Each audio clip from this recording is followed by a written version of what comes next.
그래서 점성 유동에 대한 기본적인 내용들을 먼저 좀 복습을 했고요. 이제 책 3.1부터 시작을 할 건데,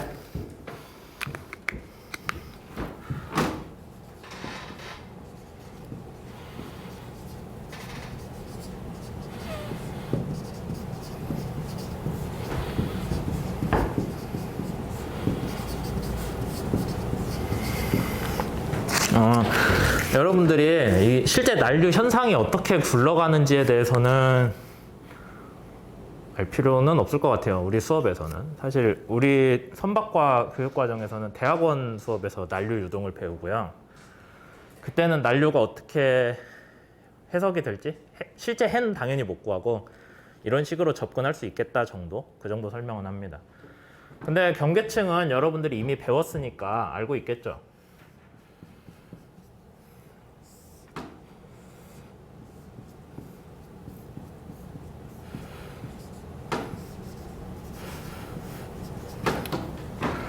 경계층의 정의가 어떻게 되는지 혹시 기억을 할 수 있을지 모르겠는데, 네, 뭐 물어보자는 건 아니고, 경계층 정의는 이제 일반적으로 우리가 쓰는 게 점성의 영향을 받는 구역이에요.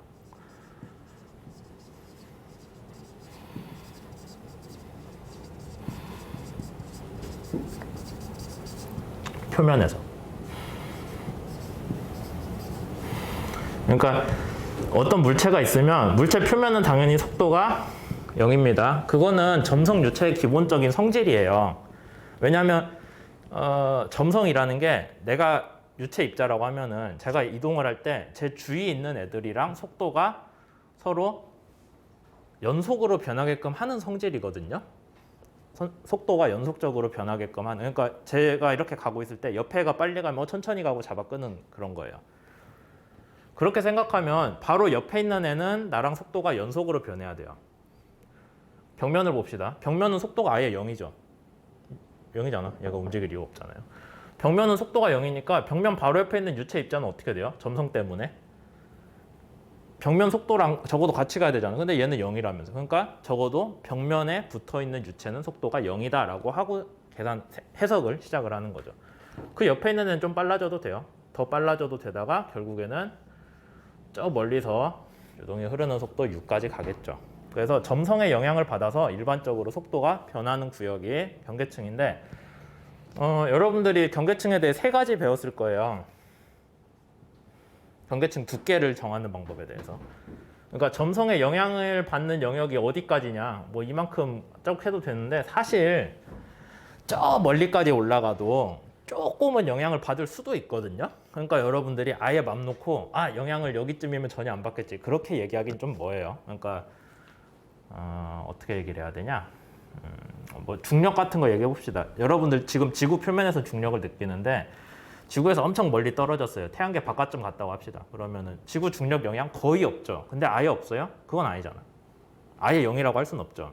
그 다음에 뭐 더 멀리 가도. 그러니까 점성도 똑같아요. 벽면에서 영향을 아예 안 받게 멀리까지는 안 되고 조금이라도 받아요. 근데 무시할 수 있을 만큼 99%저 멀리 속도에 99% 정도 얻어지는 경계층이라고 해서 정의한 적 있죠. 그게 일반적으로 그냥 유동의 속도 분포를 보고 하는 거고.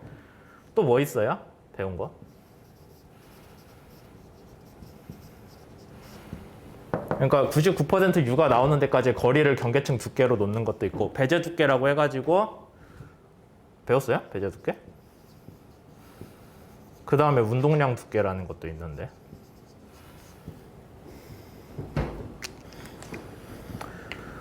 배제 두께, 운동량 두께 둘 다 어떤 식으로 해석을 하냐면은 그냥 단순히 속도 분포가 아니라 얘로 인해서 원래는 배 벽면이 없었다면은 모든 유동이 다 U라는 속도 그대로 오겠죠. 그러겠죠? 벽면이 없었으면 모든 속도가 라지 U로 균일했을 거잖아요. 근데 벽면이 있는 바람에 유동 속도가 느려졌죠. 이만큼. 맞아요? 여기 검은색으로 칠해놓은 영역이랑 면적이 같은 대문자 U로 인해서 나오는 유동 속도만큼 하면은 그 두께가 델타로 했네? 경계층 두께. 델타라고 해서 이게 무슨 얘기냐면은 벽면 원래 아무것 점성이 없는 유동, 이상 유동이라고 하면은 이만큼 유동이 흘렀을 건데 점성으로 인해서 이렇게 속도 9배가 있으면서 변했다. 그래서 속도의 손실량이죠. 속도의 손실량을 여기 멀리에서의 속도랑 비교를 해가지고 그만큼의 면적을 차지하는 두께가 배제 두께라고 아마 배웠을 거예요. 뭐 우리 수업에서 쓰겠다는 얘기는 아니고 이런 식으로 경계층 두께를 표현한다라는 거죠. 왜냐하면 그냥 경계층을 생으로 유동의 영향, 점성 영향을 전혀 안 받는 곳이라고 하면은 끝도 없어요. 그래서 뭐 이런 식으로 한 거나 아니면 운동량 두께는 뭘로 정했는지 혹시 기억나요? 운동량은 속도 제곱에 비례하거든요. 그러니까 U가 아니라 U 제곱으로 똑같은 그래프를 그려서 그 면적만큼 하면 운동량 두께가 나오고 이 운동량 두께가 왜 중요하냐면은 얘는 유체가 실제로 받은 힘이랑 연관이 있기 때문입니다. 그러니까 운동량 두께를 알면은 우리가 유동에 대해서 저항을 마찰로 인한 저항을 계산을 할 수가 있는 거죠.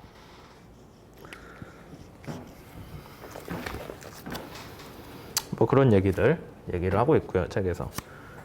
그럼 조금 더 여기서 진행을 해볼게요.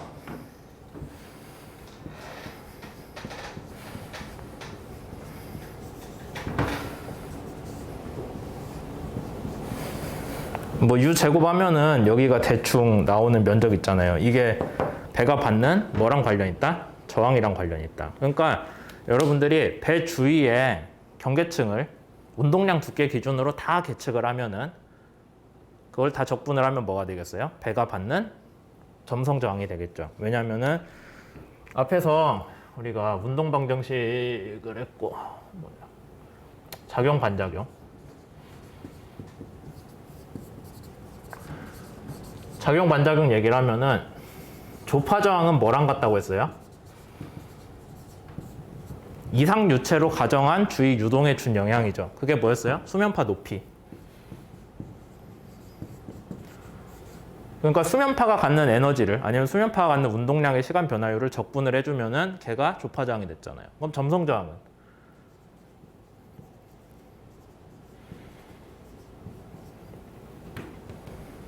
배가 배 벽면에 노슬립 조건으로 인해서 에너지 아니면 운동량을 잃은 만큼 운동량이겠죠? 운동량을 잃은 거를 적분을 해주면은 점성으로 인해서 배 주위의 유동에 준 영향이 되잖아요. 어떻게 됐어요? 배 주위가 느려졌죠. 그러니까 점성 저항은 경계층. 경계층 문제에 대한 적분으로 나온다라는 거죠.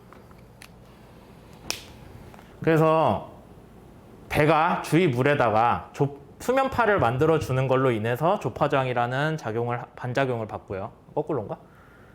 배가 주위 물에다가 조파 저항을 가해 줌으로써 거기선 거꾸로다. 미안.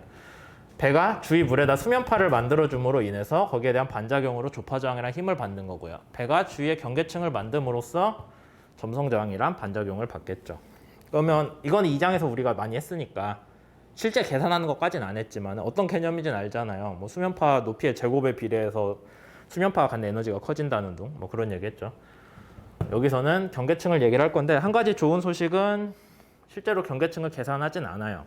뭐 그냥 옛날 사람들이 실험해 놓은 식들 가지고 따라하는 정도? 그 정도 됩니다. 왜냐면은 난류 경계층인데 그거는 뭐 해가 없거든요. 그러니까 굳이 여러분들이 머리 아프게 계산할 필요는 없죠. 옛날 사람들이 열심히 실험하고 뭐 대충 이렇게 근사식으로 때려 맞춰가지고 나온 결과들만 이해하시면 됩니다. 뭐 그 정도까지 얘기를 했고요. 지금 몇 분 됐지? 많이 안 됐네. 조금 더 얘기를 합시다. 그러면 레이놀드 수 계산을 해봅시다.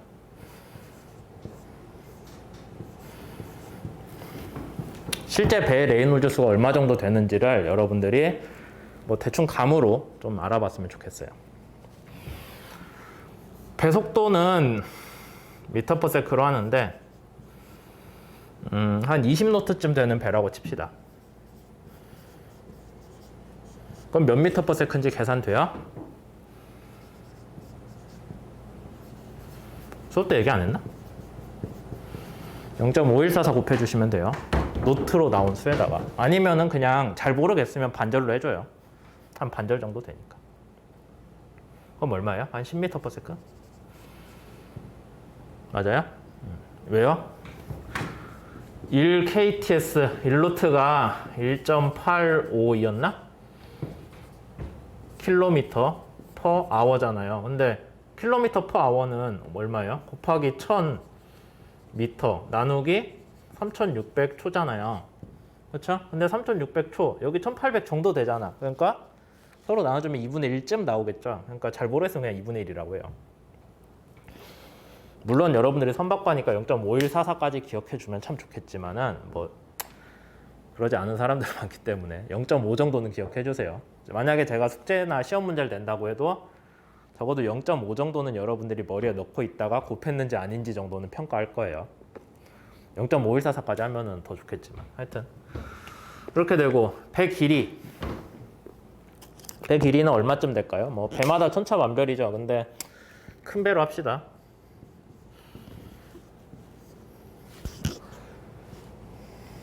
미터 단위로 한 200m 하면 충분히 크죠.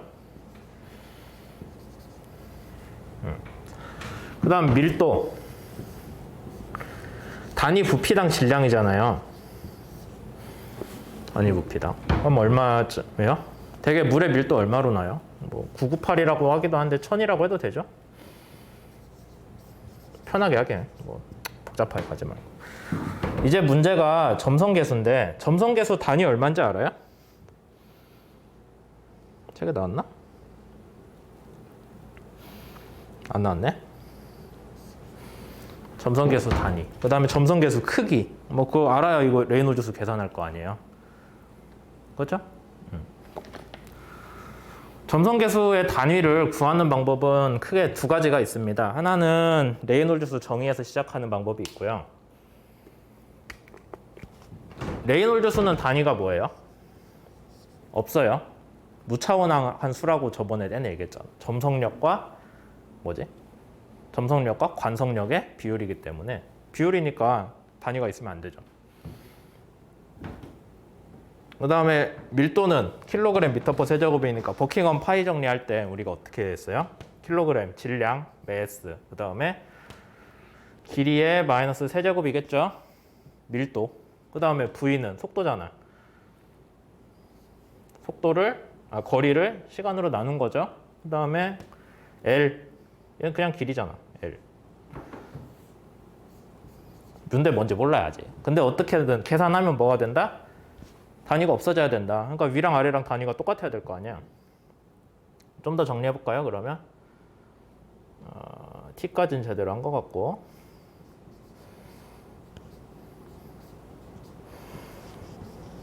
이렇게 되겠네요. 맞아요?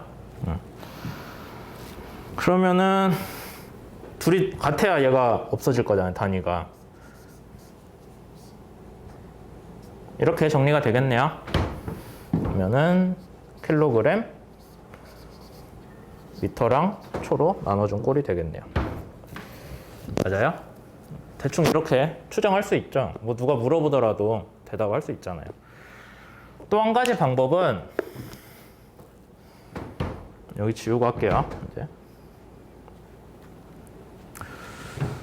또 한 가지 방법은 점성계수의 정의부터 출발하는 방법인데요. 파란색으로 쓸게요. 헷갈리니까.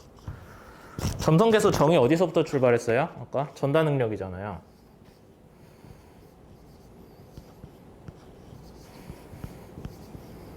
이렇게 타우는 뭐예요? 힘이면은 킬로그램 미터 퍼 초의 제곱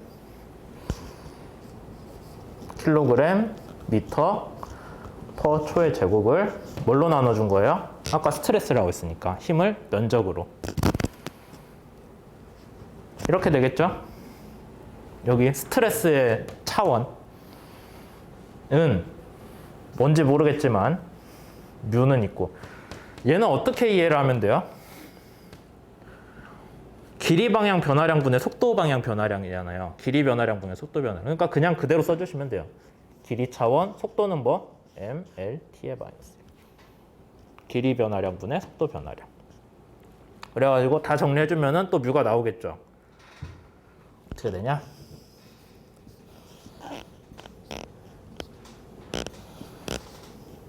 L이 없어지니까. 이렇게 그럼 t의 마이너스 1승 양쪽에 있으니까 지워주면은 뮤가 똑같죠? m, l 마이너스 1, t 마이너스 1. 그렇게 해서 여러분들이 점성계수를 구할 수가 있고요. 점성계수 단위를 구할 수가 있습니다. 그 다음에 얘는 되게 정확하진 않아요. 근데 그냥 10의 한 마이너스 세제곱 그 정도로 봅니다. 정확하진 않아요. 왜냐하면 온도 따라서 크게 변하거든요. 그래서 그냥 계략적인 크기만 놓고 보면 이렇게 되고.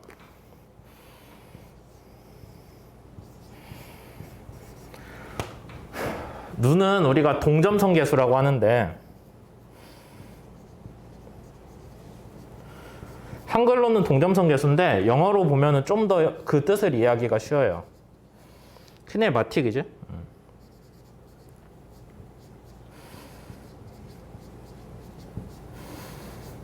키네마틱 비스코시티라고 합니다. 여러분들이 아마 동력학에서 배웠을 텐데 키네마틱스랑 키네틱스가 있거든요. 키네마틱스는 운동학이에요. 운동학. 운동학은 뭐냐면 질량 생각 안 하고 질량 힘 생각 안 하고 속도 가속도만 보는 거예요. 질량이 빠져요.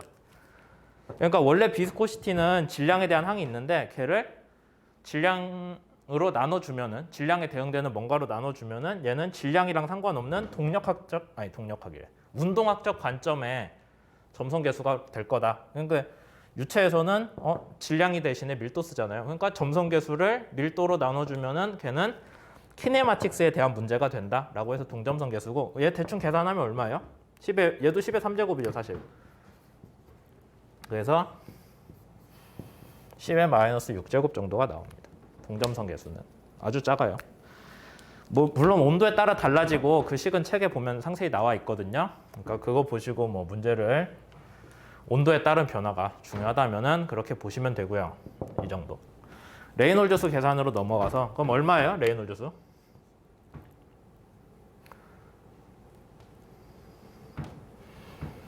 대충 계산해 보세요. 그러면은 2 곱하기 10에 6제곱, 1제곱 더하면 7제곱, 그 다음에 또 제곱 더하니까 10에 한 9제곱 되죠.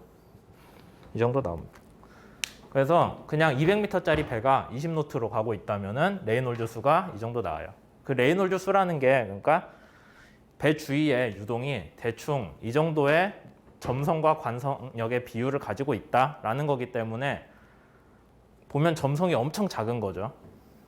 그러니까 완전히 난류다라고까지 생각을 해볼 수가 있습니다. 잠깐 칠판 지우고 넘어갈게요.